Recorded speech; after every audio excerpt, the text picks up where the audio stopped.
Hello everyone, मेरा नाम है शिवी और मैं आपके लिए लेकर आई हूँ क्लास 11th की तमिलनाडु की हिस्ट्री, जिसमें हम एंशियंट हिस्ट्री को डिस्कस कर रहे हैं।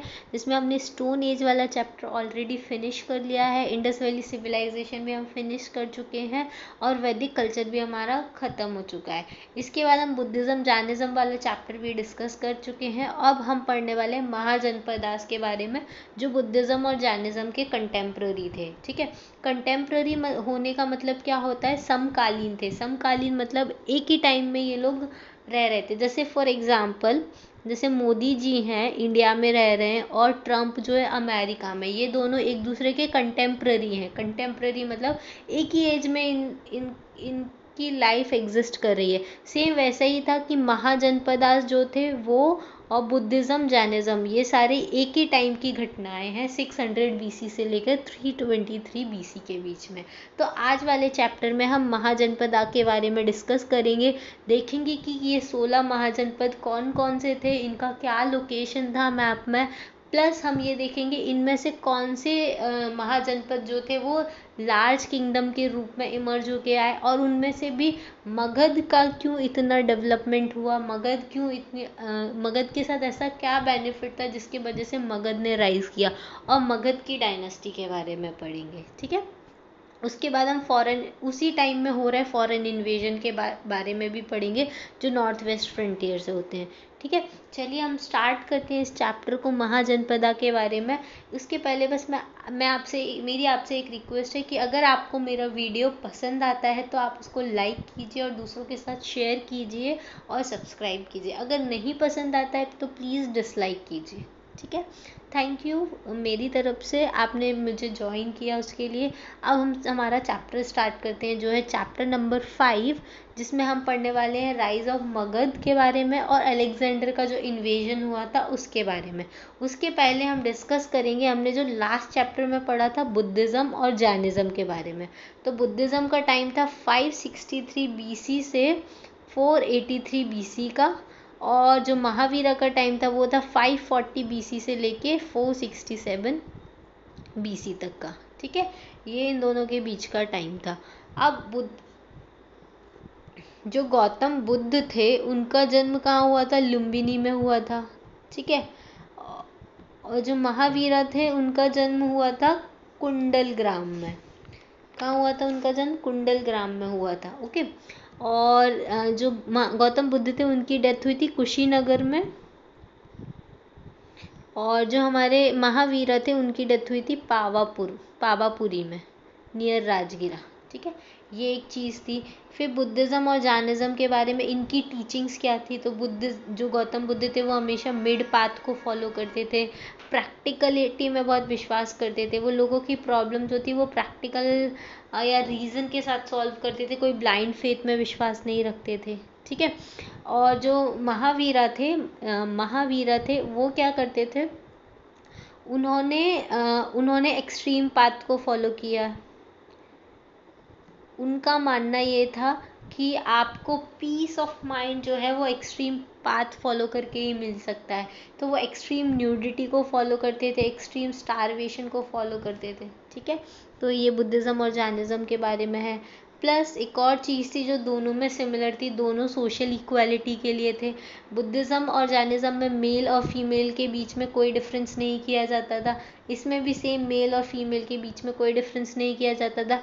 कोई भी कास्ट का पर्सन इनके पास जा सकता है। इनमें भी सेम यही था, कोई भी कास्ट रिलेटेड कोई सोशल डिस्टिंक्शन को ये फॉलो नहीं करते थे। एक और चीज़ थी जो इन दोनों में डिफरेंस थी, बुद्धा ने कभी भी गॉड के एग्जिस्टेंस के बारे में ना ही एक्सेप्ट किया ना ही इसको रिजेक्ट किया, लेकिन जो महावीरा थे उन्होंने गॉड के एग्जिस्टेंस को रिजेक्ट किया। ठीक है, उसके बाद बुद्धा की टीचिंग्स क्या थी? महावीरा की टीचिंग्स क्या थी? बुद्धा का मानना था कि जो लाइफ है वो सफरिंग से भरी हुई है। ठीक है, अब ये सफरिंग का मेन कारण क्या है? इंसान का डिज़ायर, कि उसको ये चाहिए, अगर वो उसको नहीं मिलता है तो उसको दुख होता है, वो सफ़र करता है। ठीक है, तो ये सफरिंग्स को ख़त्म कैसे किया जा सकता है? डिज़ायर को ही ख़त्म कर दो तो सफरिंग ख़त्म हो जाएगी। अब इस डिज़ायर को कैसे ख़त्म किया जाता है? उसके लिए अष्टांगिक मार्ग को फॉलो करना है जो बुद्धा ने दिया था। ठीक है, ओके, अभी जैन की क्या टीचिंग, महावीरा की क्या टीचिंग थी? महावीरा का कहना था कि उनके 3 रत्न थे। उन्होंने पहला बोला था कि आपका राइट फेथ होना चाहिए, आप सही चीज़ में विश्वास करें। तो सही चीज़ क्या है उनके हिसाब से? कि जो महावीरा की टीचिंग्स है वही सही है, आप उसमें अच्छा अपना विश्वास रखिए। दूसरा उनका नाम दूसरा उनका रत्न था राइट नॉलेज होना चाहिए आपके पास। आपको ये चीज़, इस थ्योरी में विश्वास करना है कि गॉड जैसी कोई चीज़ एग्जिस्ट नहीं करती और ये वर्ल्ड जो है वो विदाउट गॉड चल रहा है, ठीक है। तीसरा, आपका कंडक्ट, आप जो भी कर रहे हैं वो एकदम सही होना चाहिए। अब वो सही कैसे होगा, उसके लिए आपको क्या करना पड़ेगा? जो 5 क्या बोलते हैं, शपथ हम बोल सकते हैं कि 5 चीज़ें आपको हमेशा करनी है अपनी लाइफ में। वो है, किसी की लाइफ को इंजर नहीं करना है, ठीक है। दूसरा, किसी से कभी झूठ नहीं बोलना है, चोरी नहीं करनी है, ठीक है।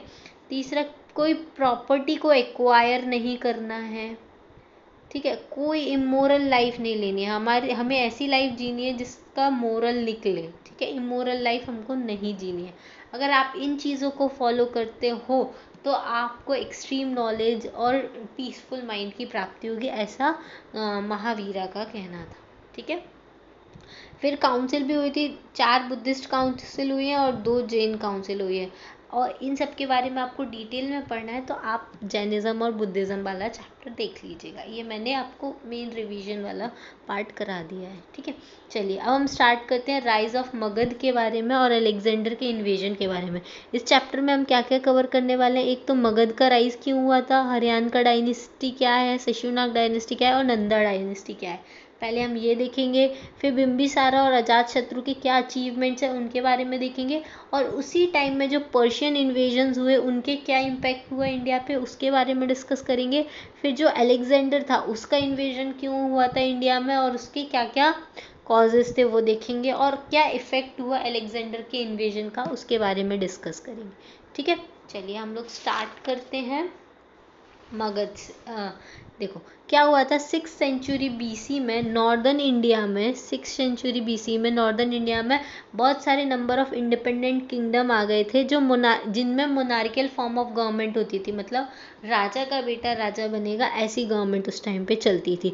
लेकिन कुछ थे जो रिपब्लिक्स थे, मतलब जो भी डिसीजन होता था वो किसके हिसाब से होता था, पब्लिक के हिसाब से होता था। एक संघ में सब लोग मिलकर डिसाइड करते थे, तो वो होते थे दो रिपब्लिकन्स होते थे। तो कितने जो 16 महाजनपद थे जो इंडिपेंडेंट किंगडम्स थे, उनमें 2 टाइप के किंगडम थे, एक तो मोनार्कियल टाइप किंगडम थे, एक रिपब्लिकन टाइप थे।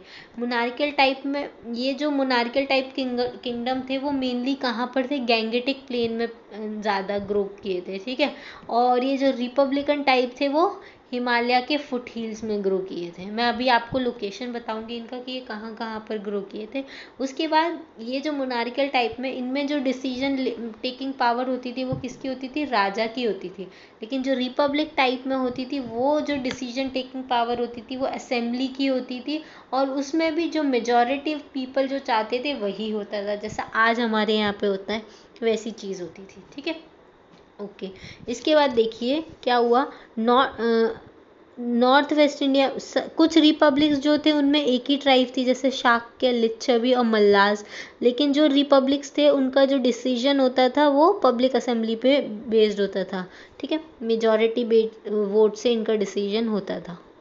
ओके चलो, अच्छा ये जो 16 महाजनपद हैं उनके बारे में हमको कहाँ कहाँ से पता चलता है, तो देखो बुद्धिस्ट लिटरेचर का जो अंगुतारा निकाय है उसमें ये 16 महाजनपद के बारे में बताया गया है, ठीक है। ये भी बताया गया है कौन कौन से 16 महाजनपद थे, तो अंग, मगध, काशी, कौशाला, बज्जी, मल्ला, छेदी, वत्सा, कुरु, पांचाल, ठीक है, मत्स्य, सूरसेना, अस्माका, अवंती, गांधार, काम्बोजा।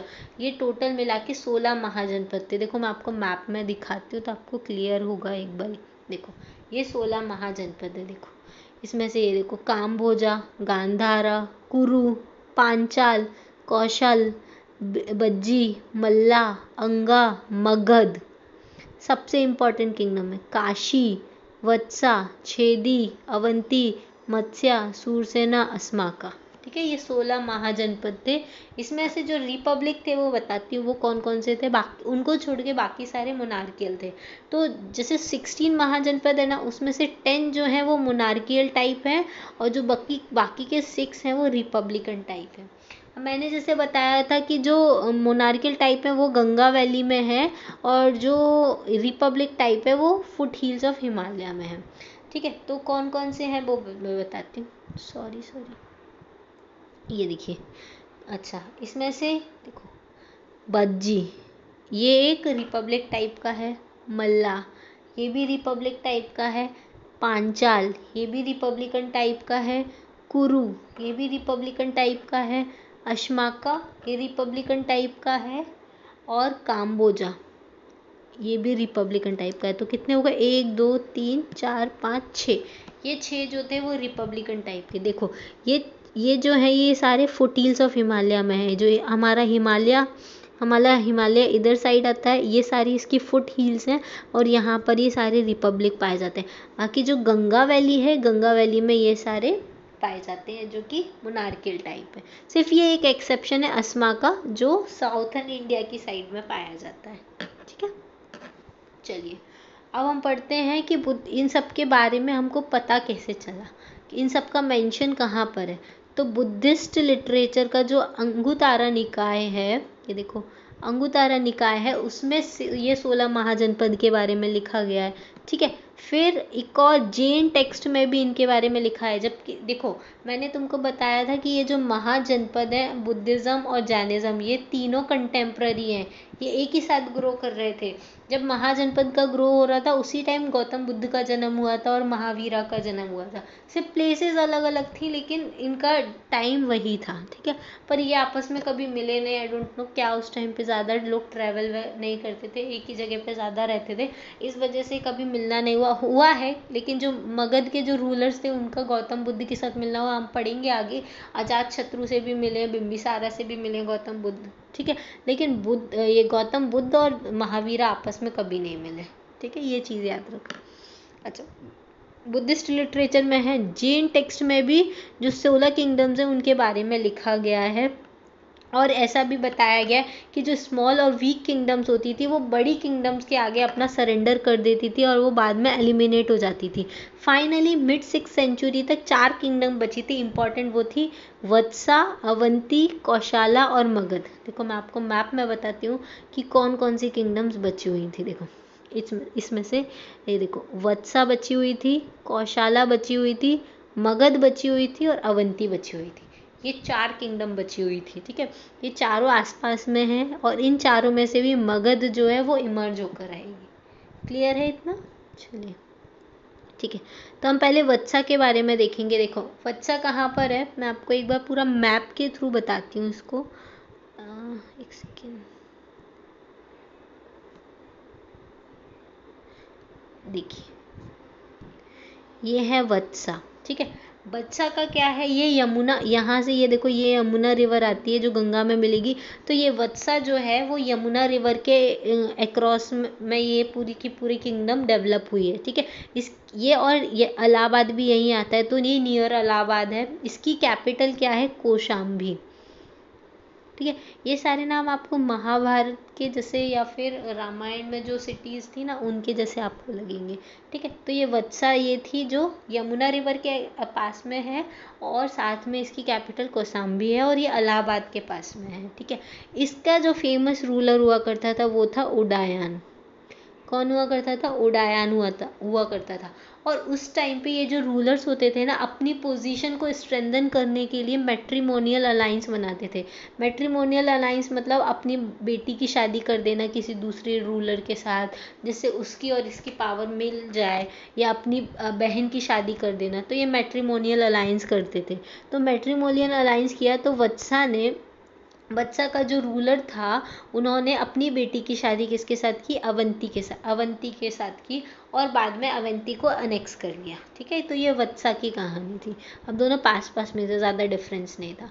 अब हम पढ़ेंगे अवंती के बारे में। तो अवंती उज्जैन इसकी कैपिटल थी और ये कौन सी रिवर के पास में है, शिप्रा रिवर के पास में। और इनका जो किंग हुआ करता था वो था प्रद्योता।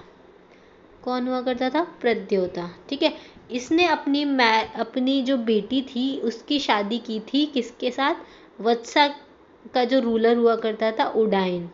मैंने जैसे अभी बताया कि वत्सा का रूलर उडायन था, अवंती का रूलर कौन था? प्रद्योता। प्रद्योता ने अपनी डॉटर की शादी की थी उडायन के साथ। ठीक है, चलो ओके। अब ये जो था अवंती का जो रूलर था प्रद्योता, वो कौन से रिलीजन को पेट्रोनाइज करता था? तो वो बुद्धिस्ट रिलीजन को पेट्रोनाइज किया करता था। ठीक है, और इसको किसने टेक ओवर कर लिया था? मगध ने टेक ओवर कर लिया था। ठीक है, अभी तक देखो हमने दो चीज़ पढ़ी, एक तो वत्सा के बारे में पढ़ा, वो यमुना रिवर के पास में है। इनका जो फेमस रूलर था वो उडायन था, जिसकी शादी अवंती के जो राजा थे प्रद्योता उसकी बेटी से हुई थी। ठीक है, फिर बाद में वत्सा ने अवंती को एनेक्स कर लिया था। अब अवंती के रूलर कौन थे? प्रद्योता, जो बुद्धिस्ट थे। ठीक है, बुद्धिज्म को फॉलो करते थे। इन्होंने अपनी बेटी की शादी किससे की थी? उडायन से की थी। ठीक है, आपको देखो ये बुक में आप जो थ्योरी लिखी है ना वैसे समझ में नहीं आएगा, लेकिन ऐसे आप समझोगे ना तो आपको एकदम क्लियर हो जाएगा।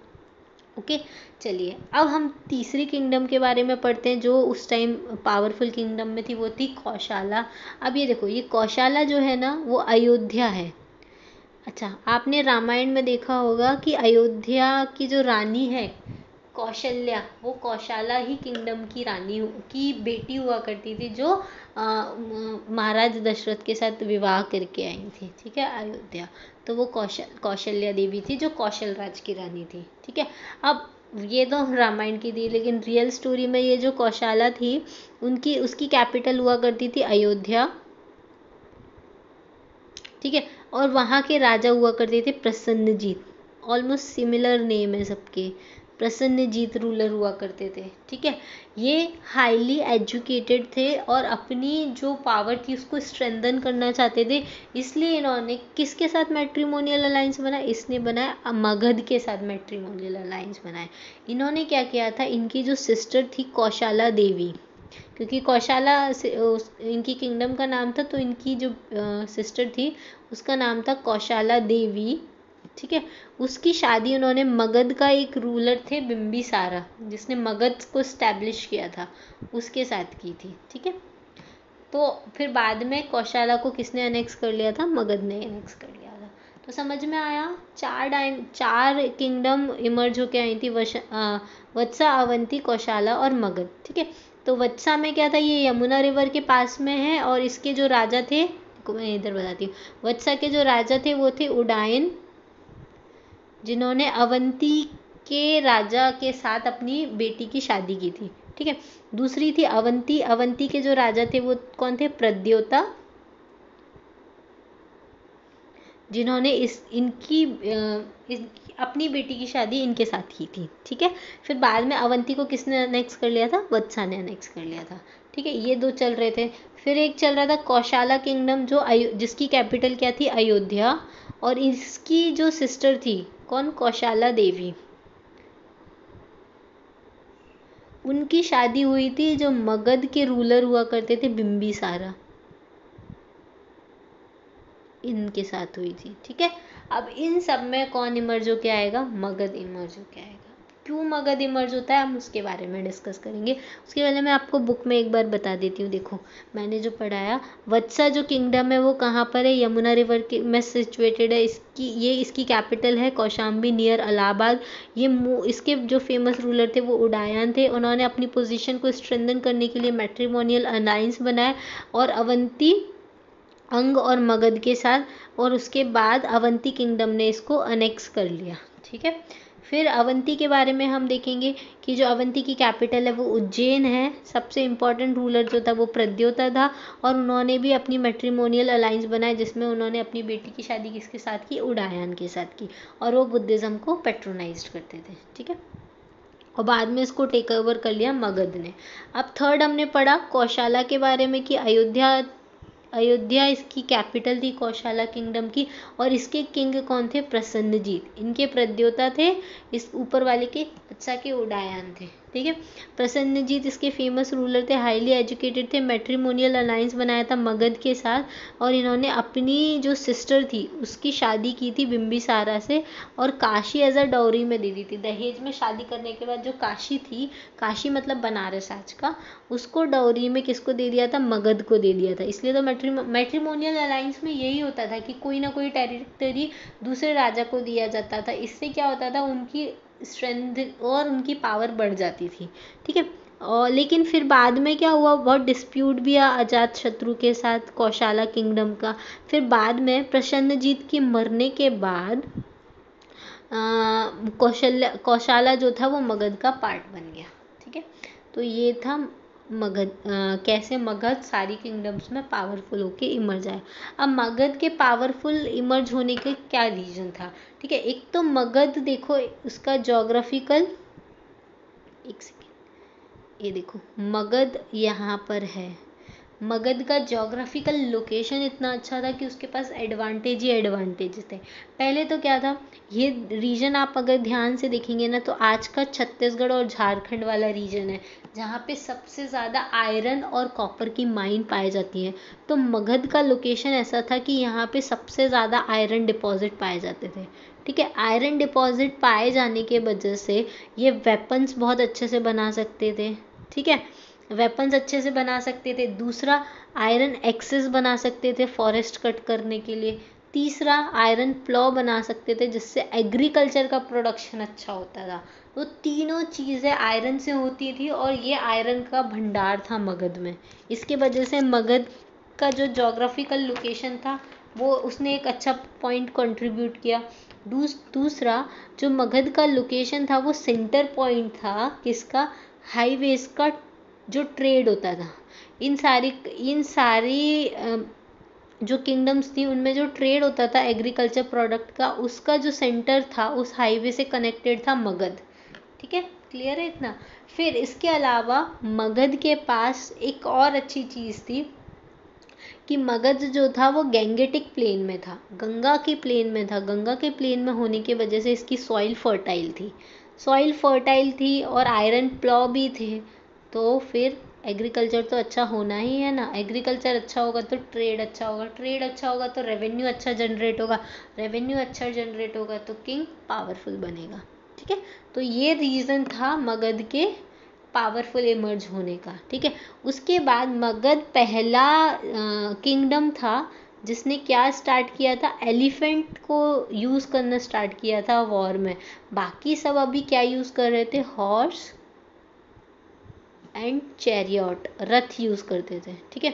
जैसे कि हमने देखा था कि वो जो आर्यंस थे जो नॉर्थ वेस्ट फ्रंटियर से इंडिया में एंटर हुए थे, जिन्होंने वैदिक सिविलाइजेशन को स्टार्ट किया था, उनके पास हॉर्सेस थे जिसके थ्रू उन्होंने इंडस पीपल को हराया था।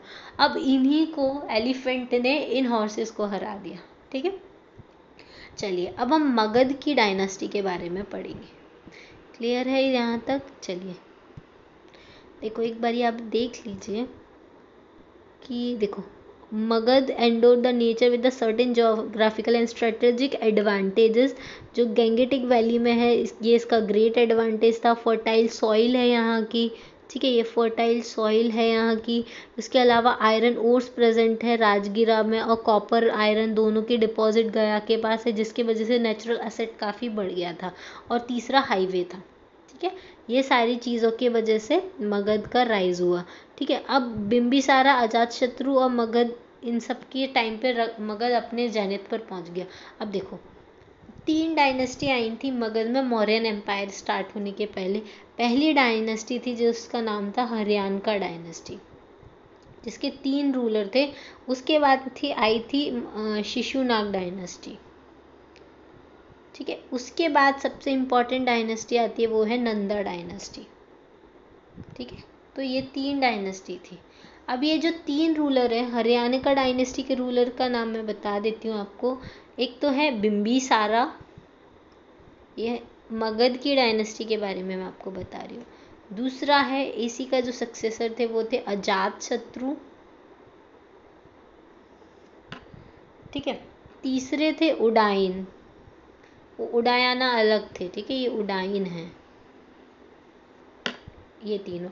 इसके बाद जो वीक सक्सेसर थे इनके बाद शिशुनाग डायनेस्टी स्टार्ट हो गई थी। ठीक है, अब जैसा कि मैंने आपको बताया कि आप इसकी टाइमलाइन मत यूज़ कीजिएगा, इसमें थोड़ा वेरिएशन है। हाँ, बिम्बिसारा का जो टाइमलाइन था 540 BC से लेके 492 BC तक था। ठीक है, 2 इयर्स का डिफरेंस है इसमें, लिटिल वेरिएशन के साथ दिया हुआ है। आप ल्यूसेंट की बुक फॉलो कर लीजिएगा, अदरवाइज मैं लेक्चर में आपको बताती रहूँगी, आप अपना नोट डाउन कर लीजिएगा, बुक में करेक्ट कर लीजिएगा। ठीक है, तो बिम्बिसारा का जो टाइम लाइन है वो 544 BC से 492 BC का। आप समझ रहे हैं, यही वो टाइम था जब गौतम बुद्ध का जन्म हुआ था। उनका जन्म कब हुआ था? 543 BC में उनका जन्म हुआ था। 543 BC से लेके 483 BC, सॉरी 563 BC से 483 BC। ठीक है, ये इसके अप्रॉक्स आसपास वाला ही टाइम था। अब देखो बिम्बिसारा कौन थे? बिम्बिसारा जो थे वो फाउंडर थे, हरियाणका डायनेस्टी थे। वो हरियाणका डायनेस्टी को बिलोंग करते थे और उन्होंने काफ़ी सारे मैट्रिमोनियल अलाइंस बनाए थे अपनी पावर को स्ट्रेंथन करने के लिए। जो पहला मैट्रिमोनियल अलाइंस बनाया था वो उन्होंने बनाया था कौशाला के साथ। मैंने जो बताया था कि उनकी शादी हुई थी कौशाला देवी से, जब उनको काशी एज अ डाउरी में मिला था। अब काशी क्या है?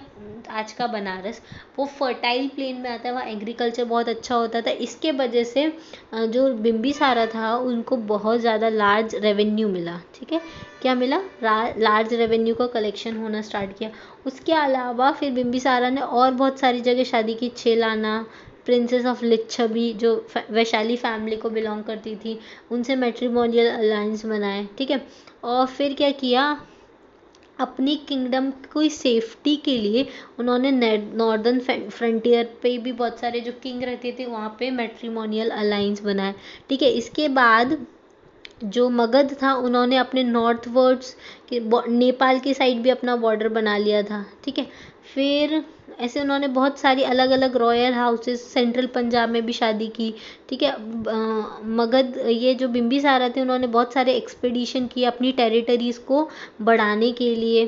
फिर ब्रह्मदत्त ऑफ अंग, देखो अंग कहाँ पर आता है मैं आपको बताती हूँ। ये देखिए, ये है मगध, ये है अंग। अब मगध ने मतलब बिम्बिसारा ने अंग को हरा के इसको अपने अंदर अनेक्स कर लिया, तो ये वाला एरिया भी इनका आ गया। कौशाला देवी ने काशी इनको दे दिया, तो काशी ये है, तो ये एरिया भी इनका हो गया। ठीक है, तो वत्सा को इन्होंने ऑलरेडी अपने अंडर ले लिया था। ठीक है, अवंती भी इनका हो गया था। तो इतना बड़ा किंगडम ऑलरेडी किसका हो गया था? मगध एम्पायर के अंदर में आ गया था। फिर धीरे धीरे वो कहाँ पहुँच जाएगा? इधर पंजाब में भी पहुँच जाएंगे। ठीक है, नॉर्थ वेस्ट फ्रंटियर में भी पहुँच जाएंगे। ऐसे ऐसे करके मगध राइज कर रहा था। ठीक है, इतना समझ में आया आपको? उसके बाद देखिए हम एक और चीज़ देखते हैं कि जो बिम्बिसारा थे वो वर्धमान महावीरा और गौतम बुद्ध दोनों के कंटेम्प्रेरी थे। जो मैंने आपको बताया एक ही टाइम में वो दोनों रहते थे, और दोनों रिलीजन ऐसा क्लेम करते हैं कि जो बिम्बिसारा थे ना वो दोनों रिलीजन को फॉलो करते थे। ठीक है, और ऐसा भी मिला है कि बिम्बिसारा ने बहुत सारे गिफ्ट जो थे बुद्धिस्ट संघ को दिए हैं। ठीक है, अच्छा ओके। अब इसके बाद हम पढ़ते हैं नेक्स्ट वाला रूल है जो है अजात शत्रु, जिसका टाइम है, मैं आपको एग्जैक्ट टाइम लाइन बता देती हूँ, 492 BC से लेके 460 BC। 2 इयर्स का टाइम थोड़ा आगे चल रहा है। ठीक है, पर इट्स ओके, आप देख लीजिएगा। जो अजात शत्रु है उनका जो टाइम था वो बहुत रिमार्केबल था मिलिट्री कॉन्क्वेस्ट के लिए। बिम्बिसारा ने उन्होंने सिर्फ मैट्रिमोनियल अलाइंस बनाए थे और अपनी टेरिटरी को एक्सपांड किया था। उन्हीं की लाइंस पे अजात शत्रु ने भी मिलिट्री कॉन्क्वेस्ट स्टार्ट कर दी। उन्होंने किसके साथ फाउट करना स्टार्ट किया? कौशाला और वैशाली। मैं आपको मैप में एक बार दिखाती हूँ, क्लियर हो जाएगा। ये देखो, ये जो बज्जी है ना, इसी में वैशाली और मिथिला आते हैं। अब ये जो मगध है, यहाँ से बैठ के अजात शत्रु किसके साथ फाइट करेंगे? एक तो ये हमारा कौशाला और दूसरा बज्जी के साथ। ठीक है, एक और मैप मैं आपको बताती हूँ। हाँ ये रहा, इसमें है वैशाली।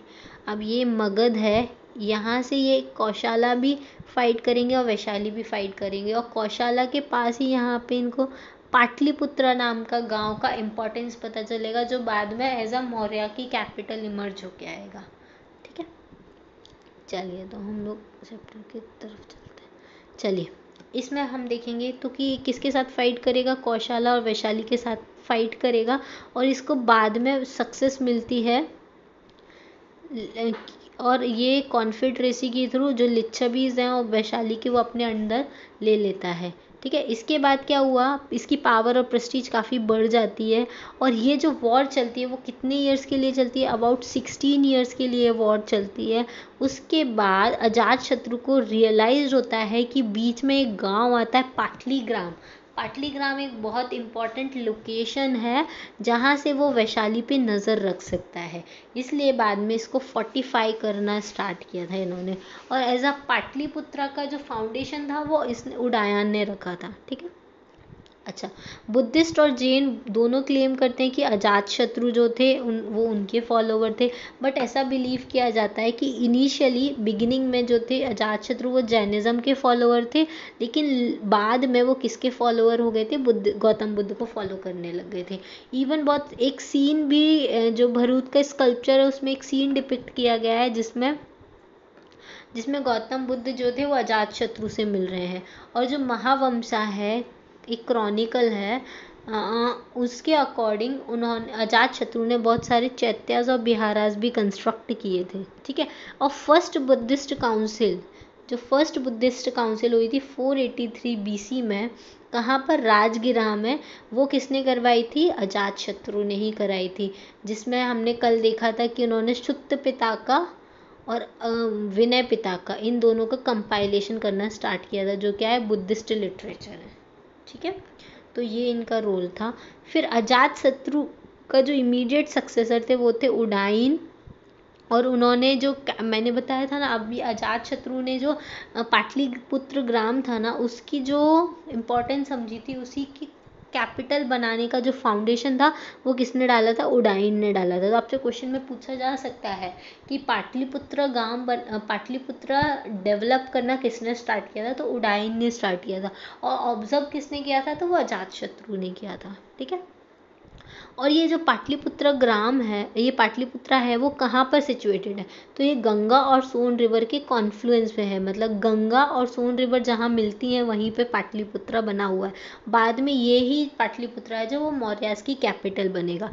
अब उदयन तक तो ठीक था, लेकिन उदयन के बाद वाले जो रूलर्स थे वो वीक रूलर्स हुआ करते थे। इसके वजह से मगधा को किसने कैप्चर कर लिया, शिशुनाग ने कैप्चर कर लिया। ठीक है, यहीं पे हरियाणिका डायनेस्टी खत्म हो गई, अब शिशुनाग डायनेस्टी स्टार्ट होगी। ठीक है, चलिए देखो, जो शिशुनाग है उसकी क्रोनोलॉजी बिल्कुल क्लियर नहीं है वो, क्योंकि जो लास्ट रूलर था हरियाणा डायनेस्टी का, नागदशक, आई थिंक नागदशक जो थे वो लास्ट रूलर थे, उनके मिनिस्टर हुआ करते थे शिशुनाग। ये बहुत वीक रूलर थे, इनको कोई भी रूल करना नहीं आता था, तो वहाँ की पब्लिक ने ही शिशुनाग को वहाँ का रूलर बना दिया। ठीक है, फिर शिशुनाग के टाइम पे क्या हुआ था, इन्होंने अवंती को हराया था, अवंती मतलब उज्जैन को हराया था और मगध एम्पायर का पार्ट बना लिया था। ठीक है, शिशुनाग के बाद क्या हुआ था, उनके जो सक्सेसर आए थे कालावरम और कालाशोक, ये सिर्फ इसलिए फेमस थे क्योंकि जो सेकेंड बुद्धिस्ट काउंसिल हुई थी 383 BC में, वो किसने कराई थी, कालाशोक ने कराई थी। और कहाँ पे कराई थी, वैशाली में कराई थी, क्योंकि वैशाली के जो मॉन्क थे उनको थोड़ा चेंज करना था मोनेस्टिक कोड्स में। अब काल अशोक को मार कर कौन आया था, नंदा डायनेस्टी आई थी। ठीक है, नंदा डायनेस्टी बहुत इंपॉर्टेंट है, इसका टाइम पीरियड मैं आपको बता देती हूँ, ये कब से कब तक थी। देखिए, नंदा डायनेस्टी, ये रहे नंदा डायनेस्टी, इसका टाइम पीरियड था 344 BC से लेके 323 BC। ये बहुत इंपॉर्टेंट टाइम था जब मगध एम्पायर ने बहुत ज़्यादा ग्रोथ किया था। ठीक है, चलिए हम नंदा डायनेस्टी के बारे में स्टार्ट करेंगे। जो शिशुनाग डायनेस्टी थी उसको ओवरथ्रो करके कौन आए थे, नंदा डायनेस्टी आई थी। और मगध का काफ़ी ज़्यादा डेवलपमेंट हुआ था नंदास के टाइम पे। ठीक है, तो जो कॉन्क्वेस्ट थे beyond the boundaries of Gangetic valley, north India में जो किया था वो किसने किया था, नंदाज ने किया था। सबसे ज़्यादा बड़ा एम्पायर सबसे पहले किसी ने बनाया था तो वो नंदा ने बनाया था। और इनके फाउंडर कौन थे? महापद्मानंदा। इन्होंने ही नंदा डायनेस्टी को फाउंड किया था। ठीक है, उन्होंने पूरा जो क्षत्रिय डायनेस्टीज थी नॉर्थ इंडिया की उनको अपरूट कर दिया, मतलब हटा दिया था। और एक टाइटल ले लिया था एक राट का कि पूरा नॉर्थ इंडिया किसी एक राजा के अंदर में होगा, वो है महापद्मानंदा। ठीक है, पुराण जो जितने पुराणाज है ना वो भी बताते हैं कि उस टाइम पे महापद्मानंदा एग्जिस्ट करते थे और उनका काफ़ी बड़ा कॉन्क्वेस्ट हुआ करता था। हाथी गुम्फा इंस्क्रिप्शन जो है खारवेला ऑफ कलिंगा की, वहाँ पे भी उन्होंने बताया है कि जो कलिंगा को कॉन्क्वेस्ट किया था वो किसने किया था? नंदा ने किया था। उसके अलावा बहुत सारा हिस्टोरियंस जो है वो ऐसा बिलीव करते हैं कि कंसिडरेबल पोर्शन जो है डेक्कन का वो भी नंदास के अंडर में आता है। मैं एक बार आपको नंदास का एम्पायर दिखाती हूँ। काफ़ी बड़ा एम्पायर उन्होंने बिल्डअप कर, देखिए ये देखिए कितना बड़ा एम्पायर उस टाइम पे उन्होंने बिल्डअप कर लिया था। ये है हमारा पाटलिपुत्रा, ये है हमारा बोध गया और यहाँ आता है कलिंगा। ठीक है, और ये मथुरा। इतना बड़ा एम्पायर इन्होंने बिल्डअप कर लिया था। ये देखिए, इसमें आप देखेंगे तो आपको और क्लियर हो जाएगा। ये देखिए नॉर्थ वेस्ट फ्रंटियर तक नंदास पहुंच गए थे। ये पाटलिपुत्रा है, ये मगध है, ये यहाँ पे ये कलिंगा है, ये उज्जैन इनके अंडर में आता था, मथुरा इनके अंदर में आता है, कपिला वस्तु इनके अंदर में आता था और इंडस रिवर के, ब्यास रिवर के इधर वाला पूरा एरिया नंदा डायनेस्टी के अंदर में आता था। तो नंदास के टाइम पे काफ़ी वास्ट एम्पायर इन्होंने बिल्डअप कर लिया था, इसलिए महापद्मानंदा को बोलते हैं कि वो एम्पायर बिल्डर थे। He was regarded as a great empire builder.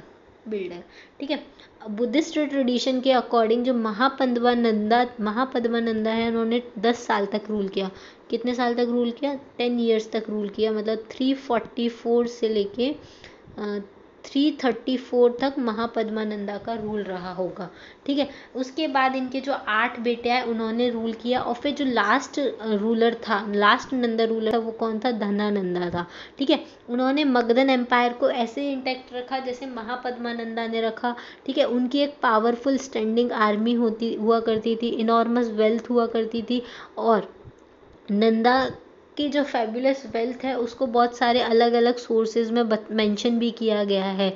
Even जो तमिलनाडु का जो संगम वर्क है उसमें भी नंदा की वेल्थ की बहुत ज़्यादा इनॉर्मस वेल्थ होती है वहाँ पे, वो उसके बारे में बताया है। ठीक है, और ये एक फ्लरिशिंग स्टेट था एग्रीकल्चर का जिसको नंदा डोमिनेट करते थे। ठीक है, उसके अलावा जो रॉयल ट्रेजरी थी वहाँ पे बहुत ज़्यादा रेवेन्यू कलेक्शन होता था। क्यों? क्योंकि एग्रीकल्चर बहुत अच्छा था। एग्रीकल्चर अच्छा होगा तो रेवेन्यू कलेक्शन भी अच्छा होगा। लेकिन अब इतना सब कुछ अच्छा चल रहा था तो एक प्रॉब्लम हो गई जिसके वजह से नंदा डायनेस्टी ख़त्म हो जाएगी। क्या हुआ? धनानंदा ने क्या किया, ज़्यादा से ज़्यादा टैक्स कलेक्शन करने के लिए उन्होंने बहुत ज़्यादा हाई टैक्सेस लगा दिए, जिसके वजह से जो वहाँ की लोकल पीपल थे वो बहुत ज़्यादा गुस्सा हो गए धनानंदा से। कैसे? देखो, अगर कोई 100 रुपीज़ का कमा रहा है उसके ऊपर अगर आप 60% टैक्स लगाओगे तो उसका 60 रुपीज़ चला गया तो उसके पास तो सिर्फ 40 रुपीज़ ही बचा ना। 100 रुपीज़ कमाने के बाद सिर्फ उसके पास 40 रुपीज़ बच रहा है। लेकिन अगर आप नॉर्मल टैक्स लगाओगे 100 रुपीज़ के ऊपर अगर 20 रुपीज़ टैक्स बचा है, एटलीस्ट उसके पास 80 तो बच रहा है। अगर आप ज़्यादा टैक्स लगाओगे तो लोगों के अंदर गुस्सा बढ़ेगा। तो वही चीज़ धनानंदा के टाइम पर हुई और इसी चीज़ का फ़ायदा उठाया चंद्रगुप्त मौर्य और कौटिल्य ने।